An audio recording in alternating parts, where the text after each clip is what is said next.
D'habitude, quand on réfléchit aux maladies qui touchent notre cerveau, on a cette attente d'une logique géographique assez stricte. Oui, tout à fait, le fameux mythe du vase clos. Voilà. En gros, le problème se trouve dans la tête, donc la cause doit obligatoirement venir de la tête.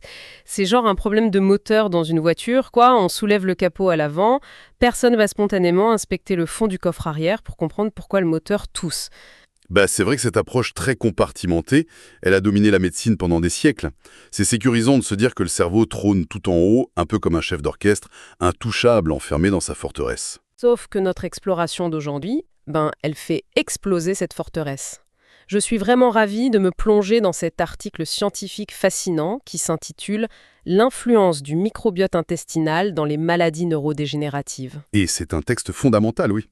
Il démontre avec une précision chirurgicale que ce trône cérébral, en fait, il est partagé. C'est exactement ça.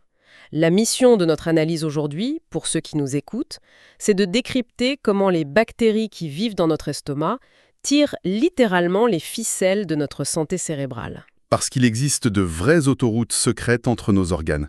Et notre ventre détient peut-être bien les clés pour vaincre des maladies neurologiques dites incurables. Franchement, ça change totalement la façon dont on perçoit notre propre corps. Mais pour comprendre tout ça, je crois qu'il faut d'abord parler d'échelle, faire un peu connaissance avec ce fameux deuxième cerveau. Ah oui, les chiffres donnent le vertige. On parle d'environ 100 000 milliards de bactéries dans le tractus digestif. 100 000 milliards. Waouh, 100 000 milliards, c'est plus que les étoiles dans la galaxie, non? Infiniment plus. En fait, ça représente presque 95% du total des microbes présents dans le corps humain. Notre propre ADN fait presque figure de minorité face à cette mégalopole. J'aime beaucoup cette image de mégalopole, surtout que l'article précise que c'est pas juste une foule anarchique, il y a de vraies familles dominantes. Oui, deux grands groupes ou phylums. Vous avez les firmicutes, qui représentent entre 35 et 70% de la population, et les bactéroïdés, entre 17 et 60%. L'équilibre de notre santé repose entièrement sur la balance entre ces deux groupes. Et ce qui est dingue, c'est que la population de cette ville, elle se fixe hyper tôt. Genre à la naissance et vers l'âge de 3 ans, c'est déjà établi.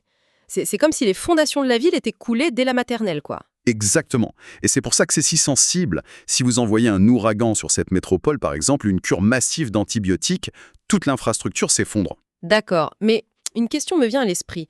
Si cette ville est aussi énorme et importante, pourquoi la médecine ne s'y intéresse vraiment que depuis, les années 90? Ah, ça c'est un point d'histoire scientifique génial. Avant les années 90, on ne connaissait qu'une infime partie de ce microbiote, peut-être 30%. Parce que pour étudier une bactérie à l'époque, on la mettait dans une boîte de pétri à l'air libre.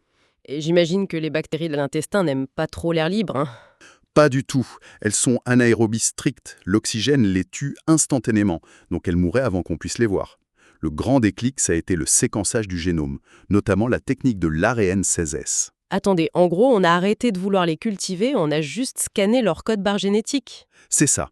On prend un échantillon, on lit l'ADN en vrac, et là, bam, la lumière s'allume sur des milliers d'espèces inconnues. C'est fou.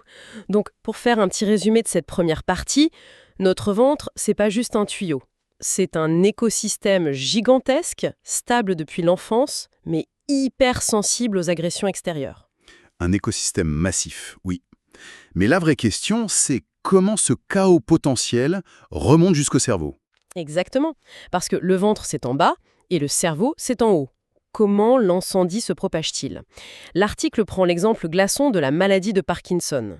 Oui, Parkinson, c'est un cas d'école parfait pour comprendre ce qu'on appelle l'axe intestin-cerveau. Généralement, on voit ça comme un problème dans la substance noire du cerveau qui cause les tremblements. Sauf que le document pointe du doigt le système nerveux entérique. C'est le réseau nerveux de nos intestins, c'est ça. Tout à fait. Et le lien physique se fait autour d'une protéine, l'alpha-synucléine. Dans certains cas, à cause de mutations comme la A53, cette protéine va mal se replier. C'est un défaut de fabrication. Genre une pièce de puzzle tordue. Voilà. Et non seulement elle est tordue, mais elle devient collante. Ces protéines s'agglutinent et forment des masses toxiques qu'on appelle les corps de Lewy. Ce sont ces masses qui détruisent les neurones. D'accord, mais la grande révélation, c'est que ces masses, on les trouve dans l'intestin en premier. Exactement. On en trouve d'immenses concentrations directement dans les parois intestinales. Elles ne flottent pas dans le sang. Elles voyagent de nerf en nerf. Mais attendez, si je comprends bien, ça veut dire que la maladie de Parkinson pourrait en fait commencer dans l'estomac bien avant d'atteindre le cerveau. Exactement l'hypothèse soulevée. Ces protéines mal repliées agissent un peu comme des prions. Elles contaminent les voisines et elles remontent le long du nerf vague depuis l'intestin jusqu'au tronc cérébral. C'est une infection lente en fait. Donc pour récapituler ça rapidement, Parkinson, c'est souvent vu comme une maladie purement cérébrale, mais les preuves montrent que les toxines prennent littéralement l'autoroute de l'intestin pour monter attaquer le cerveau. C'est fascinant et effrayant à la fois. Et Parkinson n'est pas la seule maladie à utiliser cette autoroute.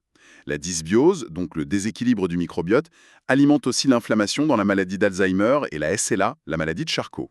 Parlons d'Alzheimer justement. On entend souvent parler des plaques et des protéines tau. Comment un ventre en mauvaise santé accélère ça? Eh bien, un microbiote en bonne santé aide à produire une protéine clé appelée le BDNF, le facteur neurotrophique dérivé du cerveau. Moi, je vois un peu le BDNF comme un engrais surpuissant pour les neurones. Sans lui, la forêt cérébrale meurt à petit feu, non? C'est une excellente métaphore. Quand la flore intestinale est ravagée, le niveau de BDNF s'effondre. Sans cet engrais, le cerveau perd ses défenses, les protéines tau s'effondrent et le déclin cognitif accélère. Et pour la SLA? Parce que là, on parle d'une maladie qui détruit les neurones moteurs, ceux qui nous font bouger. Il y a une histoire de glutamate, c'est ça? Oui, le glutamate, c'est un neurotransmetteur normal. Mais dans la SLA, il y en a beaucoup trop. Ça provoque une toxicité foudroyante. C'est un peu un court-circuit électrique massif, quoi. Et comment le ventre essaye de gérer ça? Le microbiote sain contrôle des cellules immunitaires très spéciales, les cellules T régulatrices. Elles voyagent vers le cerveau pour apaiser l'inflammation et empêcher ce court-circuit. Mais si l'intestin va mal, plus de régulation. L'incendie ravage tout. D'accord. Donc, en gros, quand notre intestin est malade, il déclenche une inflammation généralisée qui agit comme de l'essence jetée sur le feu pour Alzheimer et la SLA. C'est clair. Mais comment font ces bactéries pour envoyer des ordres chimiques pareils? Elles utilisent quoi? Elles utilisent un véritable arsenal chimique. L'article se penche notamment sur les acides gras à chaîne courte, les AGCC, et sur la sérotonine. Les fameux acides gras, ça sonne un peu technique, mais je crois que ça vient tout simplement des fibres qu'on mange. Absolument. Notre corps ne sait pas digérer les fibres végétales seules. Ce sont les bactéries qui les fermentent et elles recrachent du propionate, de l'acétate et surtout du butyrate. Le butyrate, c'est le super-héros anti-inflammatoire de notre ventre. Il fait quoi concrètement? Son action est incroyable. Il va inhiber certaines enzymes, les HDAC. Pour faire simple, il agit directement sur notre ADN, en déroulant légèrement les gènes qui permettent de réduire l'inflammation et de protéger les neurones. Donc, des bactéries mangent nos fibres et fabriquent une clé chimique qui va déverrouiller nos propres gènes de protection? C'est de la science-fiction. C'est de la biologie de très haut niveau, oui. Et le contrôle ne s'arrête pas là. Parlons de la sérotonine. Vous savez d'où elle vient en majorité? La culture populaire nous dit toujours que la sérotonine, c'est la molécule du bonheur fabriquée par notre cerveau quand on va bien. Eh bien non. Environ 95% de notre sérotonine est produite dans l'intestin. Attendez, quoi? 95%? Oui, par des cellules tapissant la paroi digestive, les cellules entérochromaffines.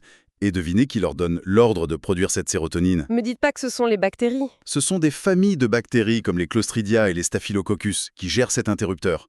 Elles modulent directement notre humeur. Mais c'est fou de penser que le véritable bouton de volume de notre bien-être cognitif est géré par des locateurs microscopiques dans notre ventre. En gros, pour résumer, elles digèrent nos fibres pour fabriquer l'anti-inflammatoire parfait, le butyrate, et elles contrôlent notre hormone du bonheur. C'est exactement ça.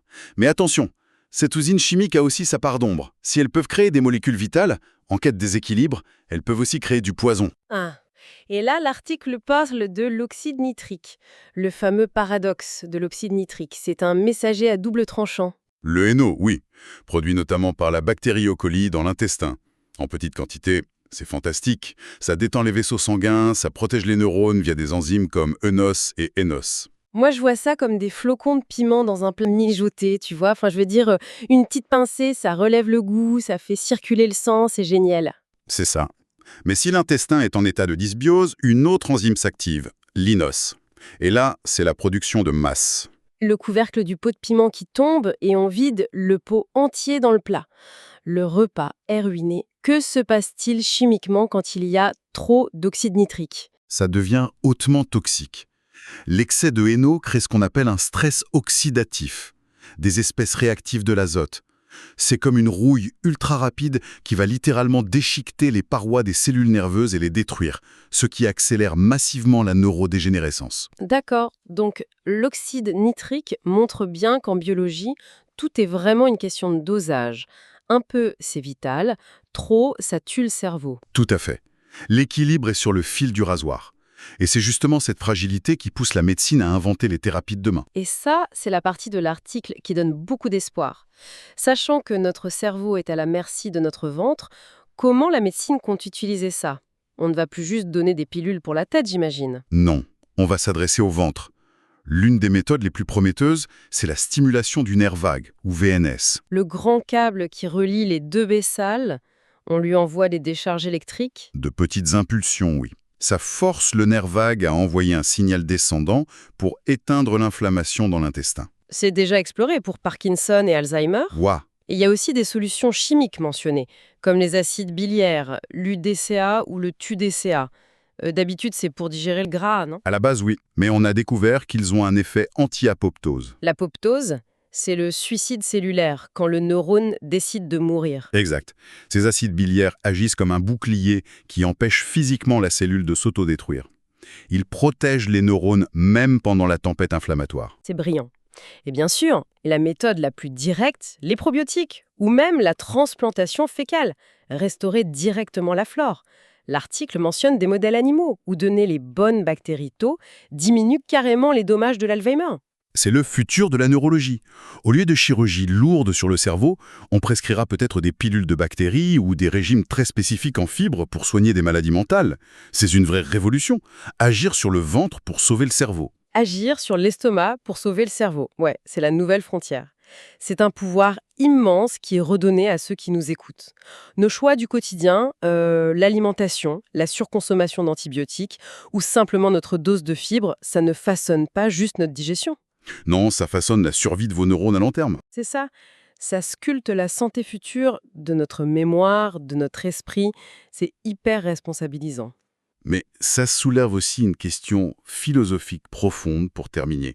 Une question qui découle directement de tout ce qu'on vient de voir. Ah oui, laquelle? Eh bien, si ce sont des milliers de milliards de bactéries microscopiques qui dictent la production de nos neurotransmetteurs, qui gèrent notre humeur, notre résistance au stress et finalement notre santé cognitive, Mhm. quelle part de nos pensées intimes, de notre humeur du jour ou même de notre moi profond nous appartient vraiment? Et quelle part est secrètement dirigée par ces passagers clandestins installés dans nos intestins? Waouh, ça donne envie de regarder son assiette d'une toute autre façon ce soir. Sur cette réflexion vertigineuse, on vous laisse méditer. Merci à tous d'avoir suivi cette exploration fascinante avec nous et à très bientôt pour une nouvelle plongée au cœur de la science.